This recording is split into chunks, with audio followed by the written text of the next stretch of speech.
Assalamualaikum warahmatullahi wabarakatuh. Eh, di sini saya dan rekan-rekan saya, yaitu kelompok 3, kali ini akan menjelaskan mengenai teori belajar dari DNS. Nah, sebelum masuk ke materi, saya akan memperkenalkan terlebih dahulu anggota dari kelompok 3. Yang pertama ada Taskia Aulia Putri dengan 3 digit NIM terakhir itu 005. Kemudian saya sendiri Maida dengan 3 digit NIM terakhir 024. Kemudian yang ketiga ada Nurul Fadila dengan 3 digit NIM terakhir 062. Langsung ke subbab yang pertama, yaitu biografi singkat. Nah, Zoltan Paldienes itu yang kerap dipanggil Zoltan Dienes, lahir pada tanggal 11 September pada tahun 1916 dan meninggal dunia pada tahun 2014. Nah, beliau ini lahir di Hungaria, tetapi menghabiskan sebagian besar hidupnya di Inggris dan Kanada. Dalam menempuh pendidikan, Dienes itu lulus mendapatkan gelar BA pada tahun 1937 di University of London dan dianugerahi gelar PhD juga pada tahun 1939 di universitas yang sama. Beliau itu merupakan seorang matematikawan yang memusatkan perhatiannya pada cara pengajaran terhadap anak-anak utamanya dalam matematika. Nah, beliau memiliki ketertarikan dengan belajar matematika yang mengubah pembelajaran matematika ke dalam bentuk permainan. Nah, beliau merupakan salah satu tokoh konstruktivisme sama seperti Piaget dan Brunner. Dan teori belajar beliau juga dimasukkan ke dalam rumpun teori belajar kognitif. Lanjut ke subbab berikutnya mengenai konsep dasar teori DNS. Nah, dasar dari teori DNS ini bertumpu pada teori milik Piaget, dan pengembangannya itu diorientasikan pada siswa-siswa sedemikian rupa sehingga sistem yang dikembangkannya itu menarik bagi siswa yang mempelajarinya. Nah, DNS ini berpendapat bahwa pada dasarnya matematika dapat dianggap sebagai studi tentang struktur, yaitu memisah-misahkan hubungan di antara setiap struktur dan mengkategorikan hubungan-hubungan tersebut. Nah, DNS juga berpendapat bahwa tiap-tiap konsep atau prinsip dalam matematika yang disajikan dalam bentuk yang konkret itu akan dapat lebih dipahami dengan baik. Nah, artinya yaitu benda-benda atau objek dalam bentuk permainan itu akan sangat berperan aktif bila dimanipulasi dengan baik dalam pengajaran matematika. Nah, makin banyak bentuk-bentuk yang berlainan yang dikenalkan atau diberikan dalam konsep-konsep tertentu, akan makin jelas konsep yang akan dipahami anak. Nah, karena anak-anak itu akan memperoleh hal-hal yang bersifat logis dan matematis dalam konsep yang dipelajarinya. Nah, jadi dengan menyajikan pengalaman-pengalaman yang beraneka ragam untuk suatu konsep kepada siswa, itu maka pemahaman terhadap konsep yang dipelajari dapat dikuasai dengan baik. Nah, sebelumnya menurut DNS itu belajar matematika melibatkan suatu struktur hierarki. Nah, maksudnya apa? Maksudnya itu konsep-konsep tingkat yang lebih tinggi itu dibentuk atas dasar dari konsep yang diketahui sebelumnya. Jadi, konsep-konsep di bawah yang konsep lebih tinggi itu. Jadi, bila suatu materi yang menjadi prasyarat atau materi yang harus dikuasai oleh siswa itu tidak dikuasai atau belum dipahami oleh siswa, maka siswa itu tidak dapat berlanjut ke materi yang lebih tinggi. Nah, dengan kata lain, materi prasyarat itu harus diajarkan terlebih dahulu sebelum memasuki materi yang lebih tinggi. Nah, hampir sama dengan teori dari Brunner, perkembangan konsep matematika siswa itu menurut Dennis dapat dicapai melalui pola berkelanjutan, yaitu dalam rangkaian belajar dari konkret ke simbolik. Nah, tahap belajar menurut Dennis ini adalah interaksi yang direncanakan antara satu segmen struktur pengetahuan dan kegiatan belajar secara aktif yang dilakukan melalui media matematika yang didesain secara khusus. Nah, media matematika menurut DNS itu yang didesain secara khusus dalam bentuk permainan matematika sangat penting sebab operasi matematika dalam permainan tersebut menunjukkan aturan secara konkret dan lebih membimbing dan menajamkan pengertian matematika pada seorang anak. Nah, dapat dikatakan bahwa objek-objek konkret tersebut dalam bentuk permainan itu mempunyai peranan yang sangat penting atau berperan aktif dalam pembelajaran matematika seorang anak jika dimanipulasi dengan baik oleh guru. Selanjutnya, ke subbab lain akan dijelaskan oleh rekan saya. Berikutnya itu mengenai prinsip-prinsip teori DNS. Lanjut.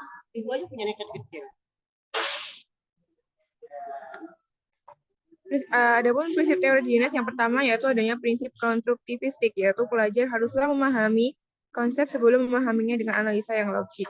Kemudian yang kedua yaitu prinsip perubahan konseptual, yaitu anak-anak diperkenalkan di berbagai keadaan agar dapat memaksimalkan konsep matematika.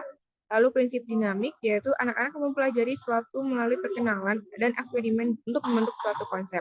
Dan yang keempat yaitu prinsip variabilitas matematika, di mana konsep yang menyertakan variabel yang diajarkan melalui pengalaman dan menyertakan jumlah kemungkinan variabel yang paling besar. Baik, selanjutnya tahapan teori DNS. Lanjut. Yang pertama yaitu permainan bebas atau free play, di mana permainan bebas merupakan tahapan belajar konsep yang aktivitasnya tidak terstruktur dan tidak diarahkan. Dalam tahap ini, anak mulai membentuk struktur mental dan struktur sikap dalam mempersiapkan diri untuk memahami konsep yang sedang dipelajari. Yang kedua, permainan yang menggunakan aturan atau games. Dalam permainan yang disertai aturan, siswa sudah mulai meneliti pola-pola dan keteraturan yang terdapat dalam konsep tertentu. Melalui permainan, siswa diajak untuk mulai mengenal dan memikirkan bagaimana struktur matematika itu. Lalu yang ketiga itu permainan kesamaan sifat atau searching for commonalities, yaitu dalam mencari kesamaan sifat, siswa mulai diarahkan dalam kegiatan menemukan sifat-sifat kesamaan dalam permainan yang sedang diikuti. Untuk melatih dalam mencari kesamaan sifat-sifat ini, guru perlu mengarahkan mereka dengan mentranslasikan kesamaan struktur dari bentuk permainan lainnya. Kemudian, yang keempat yaitu permainan representasi atau representation, di mana tahap pengambilan sifatnya ini berupa situasi yang sejenis. Nah, siswa ini kayak menentukan representasi dari konsep-konsep tertentu. Setelah mereka berhasil menyimpulkan kesamaan sifat yang terdapat dalam situasi yang dihadapinya. Kemudian yang kelima yaitu permainan dengan simbolisasi atau symbolization. Termasuk tahap belajar konsep yang membutuhkan kemampuan merumuskan representasi dari setiap konsep-konsep dengan menggunakan simbol matematika atau melalui perumusan verbal. Yang terakhir yaitu permainan dengan formalisasi atau formalization, di mana siswa dituntut untuk mengurutkan sifat-sifat konsep dan kemudian merumuskan sifat-sifat baru konsep tersebut. Sebagai contoh, siswa telah mengenal dasar-dasar dalam ilmu matematika seperti aksioma. Siswa harus mampu merumuskan teorema dalam arti membuktikan teorema tersebut. Lanjut. Nah, berikut ada kekurangan yang akan disampaikan oleh teman saya. Baik, selanjutnya yakni kelebihan dari teori DNS. Nah, kelebihan dari teori DNS sendiri ini yang pertama yakni pembelajaran berpusat pada siswa. Karena tadi kan DNS mengajarkan matematika menggunakan games, maka sebagian besar aktivitas akan berpusat pada siswa. Yang kedua yakni dengan menggunakan benda-benda konkret, diyakini bahwa pemahaman siswa tentang konsep itu akan lebih melekat dan benar. Nah, kemudian selanjutnya belajar akan menjadi lebih hidup, menyenangkan, dan tidak membosankan. Kemudian di sini anak-anak juga dilatih untuk menyusun pemikirannya dengan teratur, karena kan tadi terdapat step-step yang memang harus diikuti dari merubah pengetahuan dari bentuk konkret menjadi ke formal.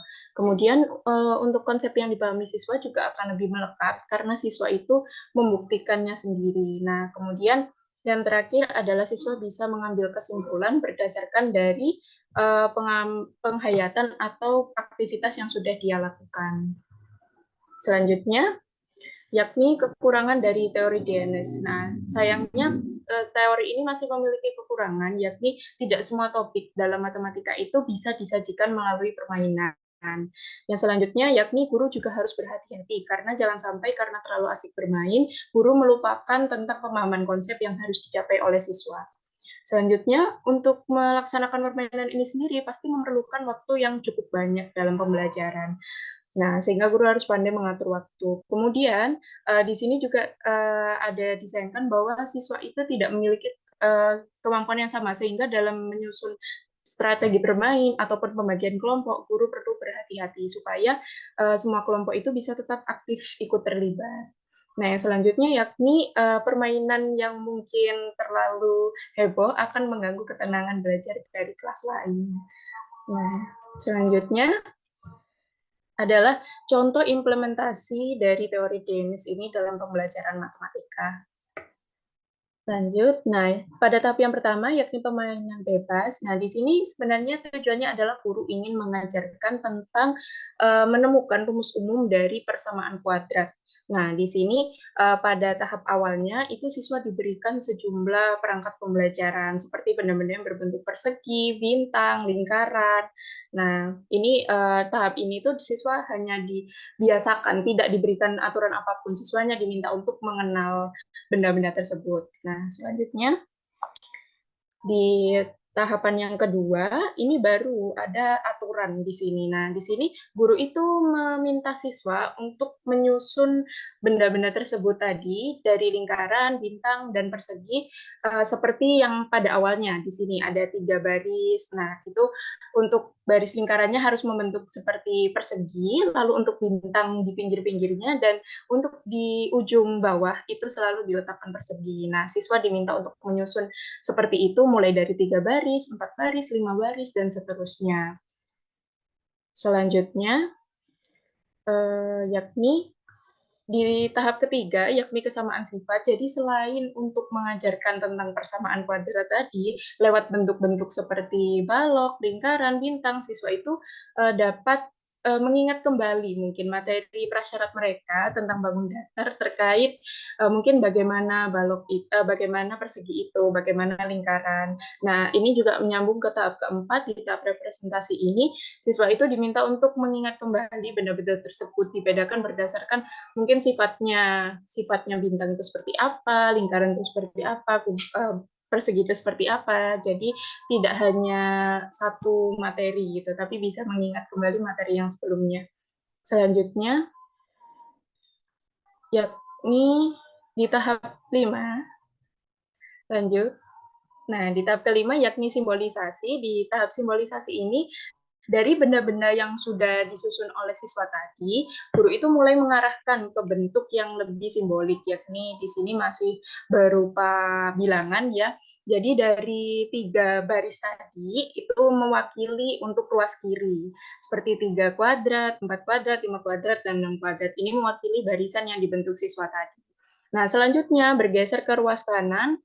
Nah, itu untuk yang bagian 2 kuadrat, 3 kuadrat, 4 kuadrat, 5 kuadrat, itu adalah berasal dari lingkaran-lingkaran yang berbentuk seperti persegi itu. Jadi di situ kan ada lingkaran-lingkaran dengan persegi 2 baris, 3 baris, 4 baris, 5 baris. Nah, itu dari situ.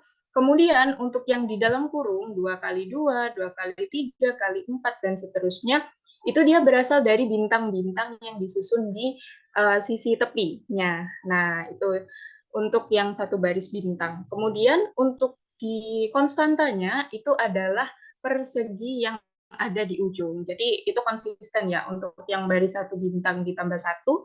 Nah, kemudian guru juga mengembangkan ke baris 2 bintang, 3 bintang, dan seterusnya. Nah, ini di 2 bintang juga sama, aturannya seperti itu. Mungkin bisa dilihat sendiri di sini. Kemudian lanjut. Nah, dari sini kemudian yang ada di ruas kiri tadi kan awalnya hanya berasal awalnya tadi untuk yang pertama kan 3 kuadrat, selanjutnya 4 kuadrat, 5 kuadrat. Nah, itu kemudian oleh guru dijabarkan lagi. Nah, 3 kuadrat itu berasal dari 2 ditambah 1, yang artinya, oh 2 baris lingkaran dan 1 baris bintang. Oh 3 baris lingkaran dan 1 baris bintang, seperti itu. Baik untuk 1 baris bintang maupun 2 baris bintang. Selanjutnya, Nah, sampai di sini akhirnya tahap simbolisasi ini itu udah sampai di tahap rumus umum, penemuan dari rumus umumnya. Jadi kan tujuan akhirnya tadi menemukan rumus umum persamaan kuadrat menggunakan kuadrat sempurna gitu ya. Jadi di sini dari tadi itu akhirnya merujuk dari untuk yang satu baris bintang, dua baris bintang, nah itu akan membentuk sampai ke A. Jadi rumus umumnya bisa dilihat seperti tabel yang di akhir, X plus A kuadrat itu sama dengan X kuadrat plus 2AX plus A kuadrat. Nah, itu sampai pada tahap simbolisasi. Selanjutnya, di tahap terakhir, tahap formalisasi ini sebenarnya pada kebanyakan penelitian itu lebih kepada tahap pengembangan. Jadi, dari rumus yang sudah didapatkan tadi, guru itu bisa mengembangkan, entah itu untuk ke rumus yang lebih di atasnya, atau mungkin untuk ke bentuk-bentuk implementasi dari rumus-rumus itu di kehidupan sehari-hari. Intinya pada tahap formalisasi ini lebih berfokus pada pengembangan. Nah, baik, mungkin itu saja contoh dari kami. Nah, selanjutnya ini adalah daftar referensi yang kami gunakan untuk menyusun materi ini. Terima kasih atas waktu yang telah diberikan. Wassalamualaikum warahmatullahi wabarakatuh.